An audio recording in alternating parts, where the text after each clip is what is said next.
जनता के बीच से अभी अभी आया एक लोकसभा का चौंकाने वाला सर्वे। देश की जनता ने कर दिया बड़ा खुलासा। जनता ने बता दिया कि कौन होगा देश का प्रधानमंत्री। क्या अब की बार देश से हो सकता है बीजेपी का सोपड़ा साफ और बन सकती है इंडिया की सरकार। नमस्कार और आप देख रहे हैं पॉलिटिकल न्यू विचार। लोकसभा ओपिनियन पोल 2024 में आप सभी का हार्दिक स्वागत है। अभी अभी जनता के बीच से यह सर्वे सामने निकल करके आया है। इस सर्वे में जनता ने बता दिया कि कौन होगा देश का प्रधानमंत्री। क्या अब की बार देश के प्रधानमंत्री तीसरी बार बन पाएंगे नरेंद्र मोदी, या अब की बार होगा बड़ा उलटफेर और बन पाएगा प्रधानमंत्री अन्य दल का कोई नेता। इन सभी प्रश्नों का जवाब इस वीडियो में आपको मिल जाएगा। वीडियो के अंत तक जरूर बने रहें और आज हम देखेंगे कि किस राज्य में किसको कितनी सीटें मिलने का अनुमान है और देश में कौन अपनी सरकार बनाने जा रहा है। पूरे ओपिनियन पोल में जरूर बने रहें। चलिए शुरू करते हैं और देखते हैं सबसे पहला राज्य है। लेकिन उससे पहले मैं आपको जानकारी के लिए बता दूं कि देश में कुल लोकसभा की 543 सीटें हैं और किसी भी पार्टी को पूर्ण बहुमत की सरकार बनाने के लिए 272 सीटें जीतने की आवश्यकता होती है। जिस पार्टी के पास 272 या उससे अधिक सीटें होंगी वही पार्टी देश में अपनी सरकार बनाएगी। आप अपनी राय कमेंट करके जरूर बताएं कि आप अब की बार देश में किसकी सरकार बनते देखना चाहते हैं, क्योंकि जनता की राय लोकतंत्र को मजबूत बनाने के लिए महत्वपूर्ण होती है। इसलिए अपनी राय अवश्य दें और चैनल पर नए हैं तो प्लीज करके चैनल को सब्सक्राइब जरूर कर लें। हम आपके साथ अलग अलग राज्यों के ओपिनियन पोल व एग्जिट पोल को साझा करते रहेंगे।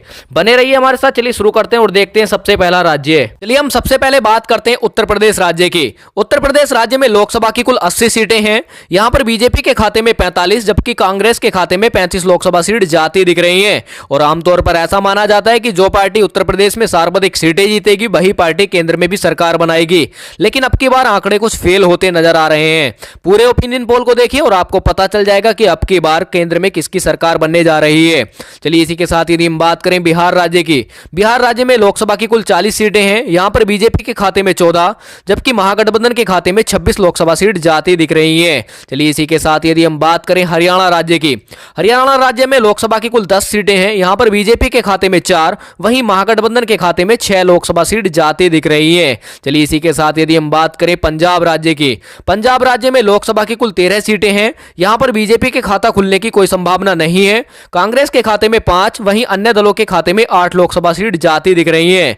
यानी कि पंजाब राज्य में बीजेपी की लुटिया डूबती हुई नजर आ रही है। चलिए इसी के साथ यदि हम बात करें गोवा राज्य की।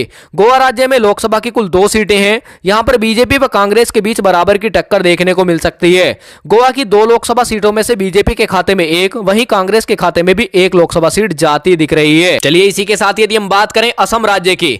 असम राज्य में लोकसभा की कुल 14 सीटें हैं। यहां पर बीजेपी के खाते में 9 वहीं महागठबंधन के खाते में 5 लोकसभा सीट जाती दिख रही हैं। यानी कि ये कहें कि असम राज्य में बीजेपी को काफी फायदा होता नजर आ रहा है, वहीं महागठबंधन को यहां नुकसान का सामना करना पड़ सकता है। चलिए इसी के साथ यदि हम बात करें छत्तीसगढ़ राज्य की।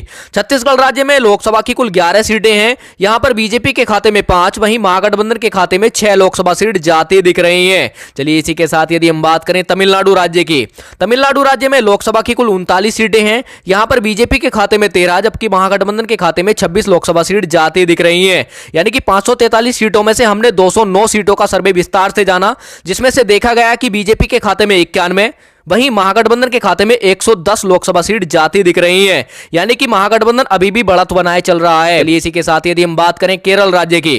केरल राज्य में लोकसभा की कुल 20 सीटें हैं। यहां पर बीजेपी के खाता खुलने की कोई संभावना नहीं है। यानी कि केरल राज्य में बीजेपी की लुटिया डूबती हुई नजर आ रही है। वहीं महागठबंधन के खाते में 12 लोकसभा सीट जाती दिख रही है और अन्य पार्टी के खाते में 8 लोकसभा सीट जाती दिख रही है। चलिए इसी के साथ यदि हम बात करें तेलंगाना राज्य की।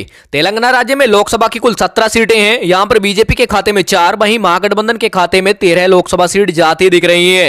यानी कि तेलंगाना राज्य में बीजेपी को काफी नुकसान का सामना करना पड़ सकता है, वहीं महागठबंधन को काफी फायदा होता नजर आ रहा है। चलिए इसी के साथ यदि हम बात करें मणिपुर राज्य की। मणिपुर राज्य में लोकसभा की कुल मात्र 2 सीटें हैं। यहां पर बीजेपी के खाता खुलने की कोई संभावना नहीं है। मणिपुर की 2 लोकसभा सीट कांग्रेस यानी महागठबंधन के खाते में जाती दिख रही है। चलिए इसी के साथ यदि हम बात करें मध्य प्रदेश राज्य की।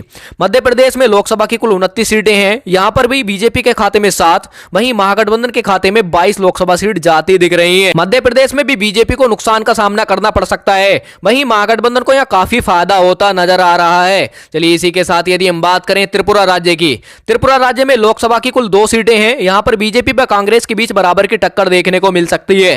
त्रिपुरा की 2 लोकसभा सीटों में से बीजेपी के खाते में 1, वहीं महागठबंधन के खाते में भी 1 लोकसभा सीट जाती दिख रही है।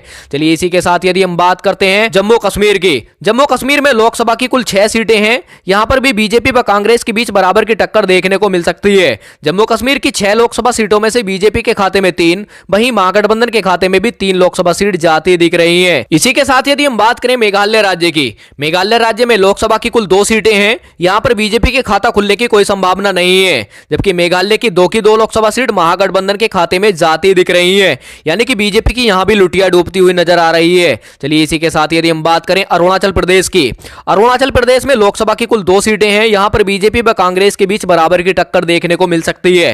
अरुणाचल प्रदेश की 2 लोकसभा सीटों में से बीजेपी के खाते में 1, वहीं महागठबंधन के खाते में भी 1 लोकसभा सीट जाती दिख रही है। चलिए इसी के साथ यदि हम बात करें झारखंड राज्य की, झारखंड राज्य में लोकसभा की कुल 14 सीटें हैं। यहां पर बीजेपी व कांग्रेस के बीच बराबर की टक्कर देखने को मिल सकती है। झारखंड की 14 लोकसभा सीटों में से बीजेपी के खाते में भी 7, वहीं महागठबंधन के खाते में भी 7 लोकसभा सीट जाती दिख रही है। चलिए इसी के साथ यदि हम बात करें राजस्थान राज्य की, राजस्थान राज्य में लोकसभा की कुल 25 सीटें हैं। यहां पर बीजेपी के खाते में 17, वहीं महागठबंधन के खाते में 8 लोकसभा सीट जाती दिख रही है, यानी कि राजस्थान में बीजेपी को काफी फायदा होता नजर आ रहा है। वहीं कांग्रेस यानी महागठबंधन को नुकसान का सामना करना पड़ सकता है। चलिए इसी के साथ यदि हम बात करें गुजरात राज्य की, गुजरात राज्य वैसे तो भाजपा का गढ़ माना जाता है, लेकिन ओपिनियन पोल को देखिए और आपको पता चल जाएगा कि हां ऐसा सत्य है या गलत है।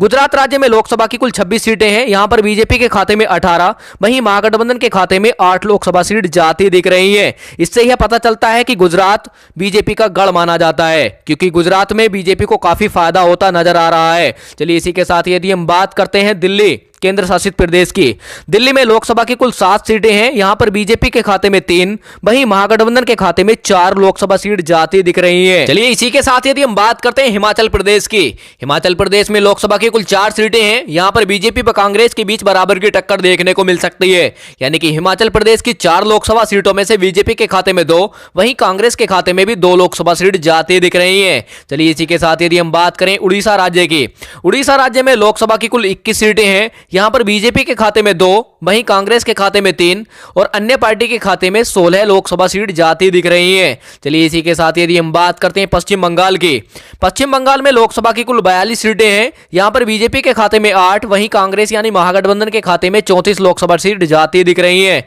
यानी कि पश्चिम बंगाल में बीजेपी को नुकसान का सामना करना पड़ सकता है, वहीं महागठबंधन को काफी फायदा होता नजर आ रहा है। चलिए इसी के साथ यदि हम बात करें महाराष्ट्र राज्य की, महाराष्ट्र राज्य में लोकसभा की कुल 48 सीटें हैं।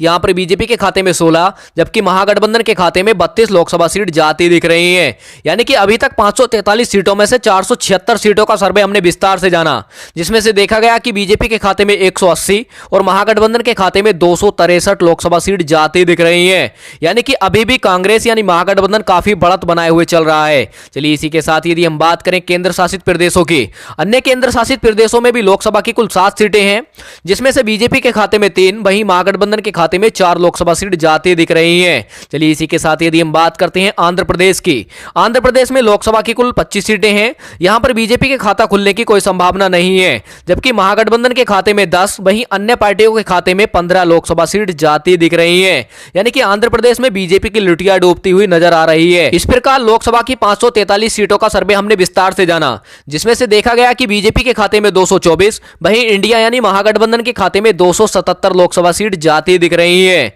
और मैंने वीडियो के आरंभ में ही आपको बताया था कि किसी भी पार्टी को पूर्ण बहुमत की सरकार बनाने के लिए 272 सीटें जीतने की आवश्यकता होती है, और महागठबंधन के खाते में 277 लोकसभा सीट जाती दिख रही है।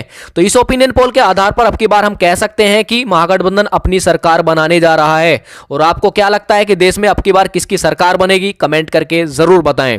और आप अब की बार किसकी सरकार देखना चाहते हैं, किसकी बनाना चाहते हैं, यह भी कमेंट करके जरूर बताएं, क्योंकि लोकतंत्र को मजबूत बनाने के लिए जनता की राय महत्वपूर्ण होती है, इसलिए अपनी राय अवश्य दें। और अभी तक भी अपने चैनल को सब्सक्राइब नहीं किया है तो प्लीज करके अपना समझ के चैनल को सब्सक्राइब जरूर कर लें।